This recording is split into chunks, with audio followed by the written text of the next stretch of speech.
जी बाई पितृपक्षाच्या दिवसात तुळशीवर पाणी घालते तिने कान उघडे ठेवून ऐकावं, नाहीतर घरात पितृदोष लागतो.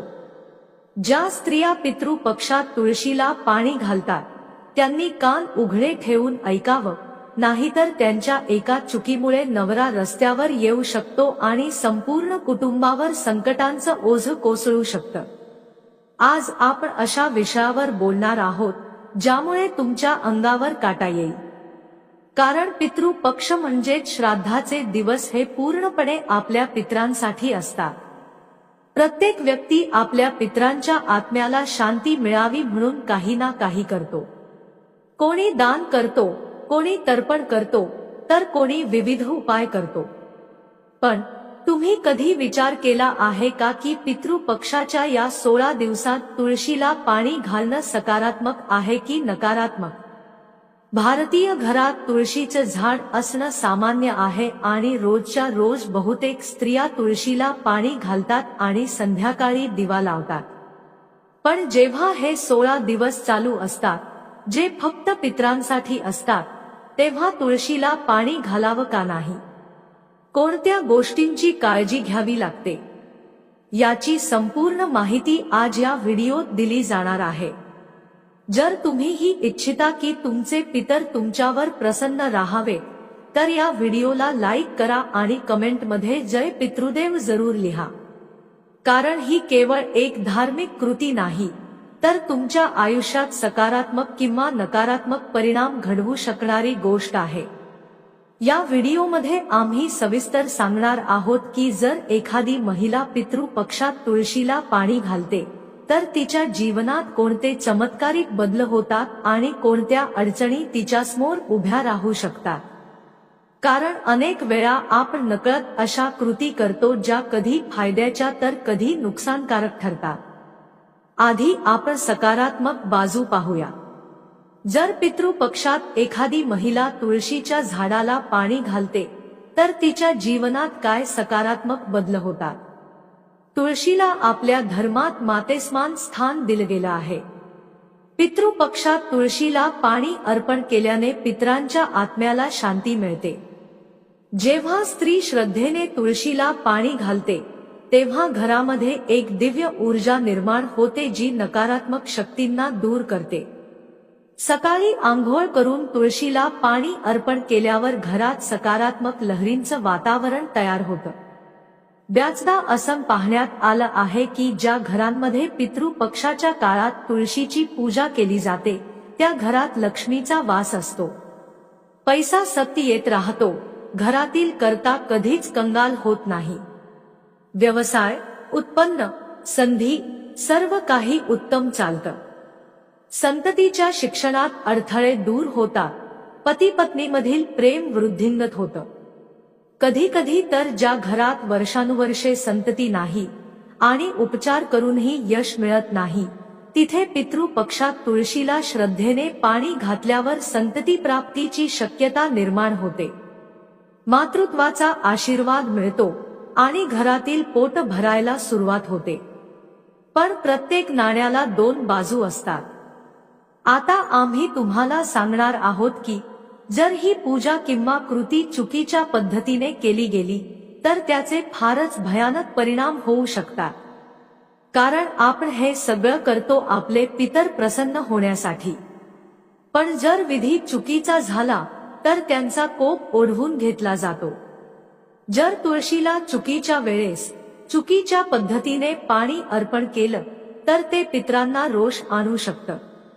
त्यामुळे या गोष्टी अगदी काळजीपूर्वक आणि नियमांचं पालन करून करणं आवश्यक आहे. आजचा हा व्हिडिओ शेवटपर्यंत पहा, कारण तेव्हाच तुम्हाला खऱ्या अर्थाने योग्य माहिती मिळेल, तुमच्या शंकांचं समाधान होईल आणि गुरुजींच्या मार्गदर्शनाने तुम्ही चुकांपासून वाचू शकता. पितृपक्षात तुळशीला पाणी घालणं योग्य आहे, पण योग्य पद्धतीने आणि योग्य वेळेतच. तुम्ही तुळशीला पाणी सकाळच्या वेळीच अर्पण केलं पाहिजे, विशेषतः ब्रह्ममुहूर्तात आणि तेही शुद्ध भावनेने.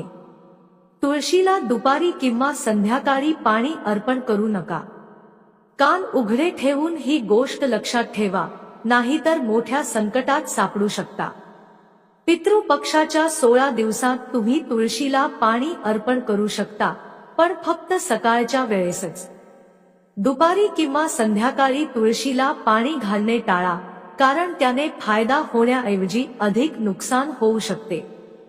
असं मानलं जातं की असं केल्याने पितर नाराज होतात आणि घरावर संकट ओढवू लागतात. आर्थिक नुकसान होऊ लागतं, मुलांचं आरोग्य अचानक बिघडू लागतं आणि पती पत्नीच्या नात्यातही दुरावा निर्माण होतो.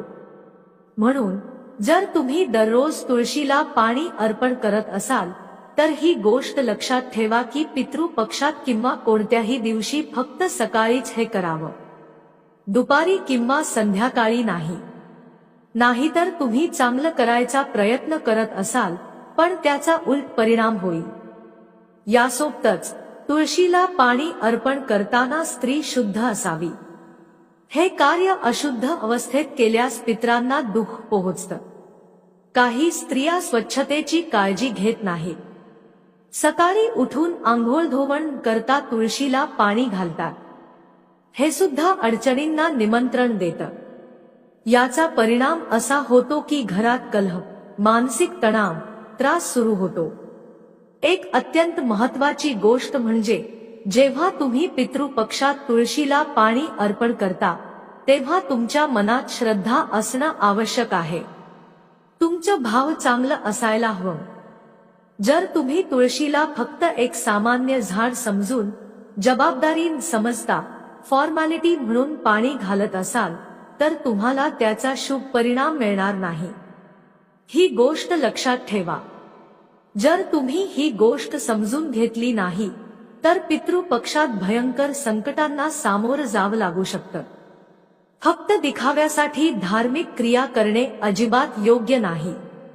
आजकालच्या लोकांना फक्त स्टोरी, फोटो, स्टेटस याचं भान असतं. पण यामुळे धार्मिक कर्मांचा अपमान होतो आणि पितरही नाराज होतात. पितृपक्षाचं महत्त्व केवळ कर्मकांडात नाही तर भावनेत असतं. तुळशीला पाणी अर्पण करताना मनात करुणा, प्रेम, श्रद्धा असली पाहिजे. तुलसी व श्री विष्णू यांचं स्मरण असलं पाहिजे. तुमचे पितर तुमच्यावर प्रसन्न होतील.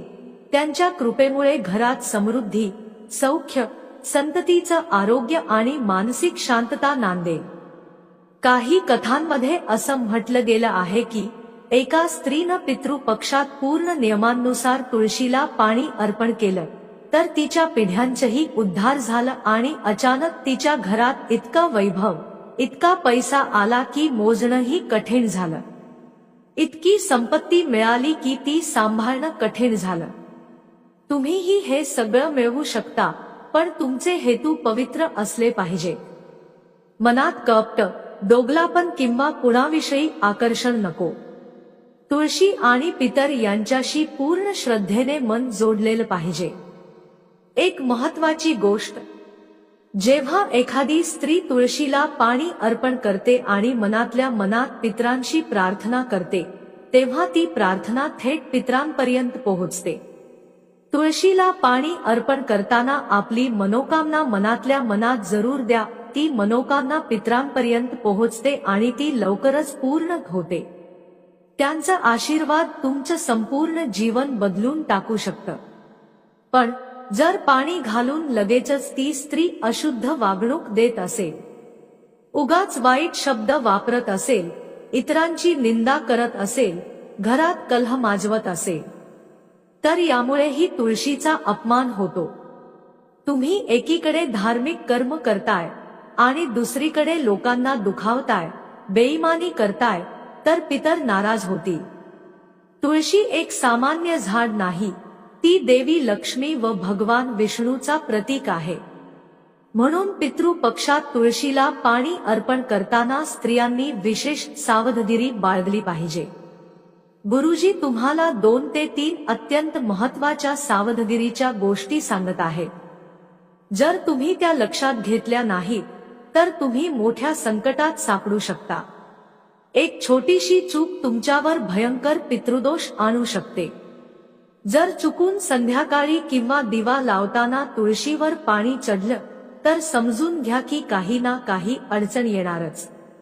म्हणूनच सावधगिरी अत्यंत गरजेची आहे. हा विषय फक्त एक धार्मिक रिवाज नाही, तर तुमच्या संपूर्ण जीवनाची दिशा ठरवणारा निर्णय आहे. कारण आजच्या काळात विज्ञान सुद्धा मान्य करतं की तुळशीच्या झाडाजवळ ऊर्जा असते आणि ही ऊर्जा पाण्याच्या माध्यमातून सक्रिय होते. जेव्हा एखादी स्त्री पितृपक्षात तुळशीवर पाणी अर्पण करते तेव्हा ती आपल्या घराच्या वातावरणाला ऊर्जावान आणि सकारात्मक कंपनांनी भरलेलं बनवते. पण जर हे पाणी नियमांचं पालन करता अर्पण केलं, उदा. अपवित्र अवस्थेत अर्पण केलं तर त्याचा परिणाम उलट होतो. ही ऊर्जा नकारात्मक रूपात बदलते. ही गोष्ट आम्ही तुम्हाला वैज्ञानिक आधाराने सांगत आहोत. त्यांच्यासाठी जे याचा खोलात जाऊन विचार करू इच्छिता, जरा स्वतः विचार करा. आपल्या ऋषीमुनींनी किती बारकाईने नियम आखले आहेत. पितृपक्षात तुळशीची पूजा केल्याने सकारात्मक परिणाम होतात. धनप्राप्ती, घरात शांतता, रोगांपासून मुक्तता, पितरांच्या आत्म्याला शांती, संततीची प्रगती, हे सर्व फायदे मिळतात. याचवेळी घरात क्लेश, आर्थिक संकट, नात्यांमध्ये दुरावा, संततीला त्रास, ही सगळी संकट दूर होतात. पण एक गोष्ट लक्षात ठेवा, नियमांचं पालन करणं आवश्यक आहे. तुळशीच्या झाडाला कोणत्याही वेळेस पाणी चढवायचं नसतं. मोकळा वेळ मिळाला म्हणून दुपारी किंवा संध्याकाळी पाणी घातलं, ही चूक तुम्हाला मोठ्या अडचणीत टाकू शकते. जर तुम्हाला तुमचं घर स्वर्गासारखं बनवायचं असेल तर हे नियम पाळणं आवश्यक आहे. नियम मोडले तर नरकाचं दारही उघडेल. म्हणून सावध राहा, जागरूक राहा. पितृपक्षाचे 16 दिवस. जेव्हा आपले पितर आपल्याला भेटण्यासाठी पृथ्वीवर येतात तेव्हा हे आपल्यासाठी एक सुवर्णसंधी असते. त्यांच्या आत्म्याला शांती देण्यासाठी काहीतरी करण्याची, या काळात त्यांच्या अपूर्ण इच्छा पूर्ण करण्याची संधी असते. जेव्हा ते आपल्या घरी येतात तेव्हा त्यांना अपेक्षा असते की आपण त्यांच्यासाठी काहीतरी करू. त्यांच्यासाठी दान, त्यांच्यासाठी तुळशीला पाणी अर्पण, ब्राह्मण भोजन, गाईला चारा आणि गरिबांना मदत. पण जर हे सर्व मनापासून केलं किंवा विसरून गेलो तर त्यांना खूप वाईट वाटतं. ते तुमच्या घरात 16 दिवस राहतात, पण दुःखी अवस्थेत. 16 दिवसांनंतर जेव्हा ते परत जातात तेव्हा आशीर्वाद देता राग घेऊन जातात. त्यांच्या चेहऱ्यावर समाधानही नसतं. म्हणून एक गोष्ट पक्की लक्षात ठेवा, पितृपक्षाच्या 16 दिवसांमध्ये तुम्हाला पितरांना नाराज करून चालणार नाही. तुम्हाला त्यांच्या निमित्तानं सगळं करावं लागेल. तुळशीला पाणी अर्पण करायचं असेल तर योग्य वेळ म्हणजे सकाळ, त्यानेच शुभ परिणाम मिळतो. त्याचबरोबर ब्राह्मण भोजन द्यावं, गौमाता गाईला चारा द्यावा, गरिबांना अन्न वस्त्र मदत द्यावी. संपूर्ण वर्षात 365 दिवस असतात. त्यात आपण जे काही दानधर्म करतो ते आपल्या नावे जमा होतं. पण हे 16 दिवस पितृपक्षाचे खास असतात. यामध्ये जे काही तुम्ही करता ते थेट पितरांपर्यंत पोहोचतं. त्यांना तृप्ती मिळते. तुमच्या आईवडिलांना जर काही मिळालं तर तुम्हाला किती आनंद होतो ना. अगदी तसंच पितरही तुमचे आईवडीलच आहेत, जे पूर्वजांच्या रूपात आपल्याला आशीर्वाद द्यायला येतात. तुम्ही तुमच्या आजोबांना ओळखता, पण त्यांच्या आधीच्या कित्येक पिढ्या होत्या त्या तुम्हाला माहित नाही. पण आपल्याला संधी मिळाली आहे त्यांचा उद्धार करण्याची, त्यांच्या अधुरी इच्छा पूर्ण करण्याची. हा पितृपक्ष तुमचं नशीब बदलू शकतो. पण यासाठी शुद्ध भावना, योग्य वेळ आणि पवित्र नियम पाळणं गरजेचं आहे. अस्वच्छता, घाई गडबड आणि वेळेची बेपर्वाई हे सगळं टाळा. पितर प्रसन्न होणार असतील तर नियम पाळायलाच लागतील. त्यांनी दिलेले आशीर्वाद तुमच्या आयुष्यात सुख, समृद्धी, शांतता आणि आनंद घेऊन येतील. तुमचं कुटुंब सुखी होईल. पितृ दोषापासून मुक्तता मिळेल. जे काम अर्धवट अडकून पडलं होतं ते पूर्ण होईल. तुम्हाला कोणापुढे हात पसरवण्याची गरजच भासणार नाही. पितर तुमच्यावर इतकी कृपा करतील की तुम्ही ती कृपा सावरण्यात कलात तरी ती संपणार नाही. जर तुम्हालाही आजचा हा खास व्हिडिओ आवडला असेल तर लाईक करता कोणीही जाऊ नका. त्यासोबतच चॅनेलला सबस्क्राईब करा आणि बेल आयकॉन देखील लगेचच दाबा. सर्व प्रेक्षकांचे मनःपूर्वक आभार.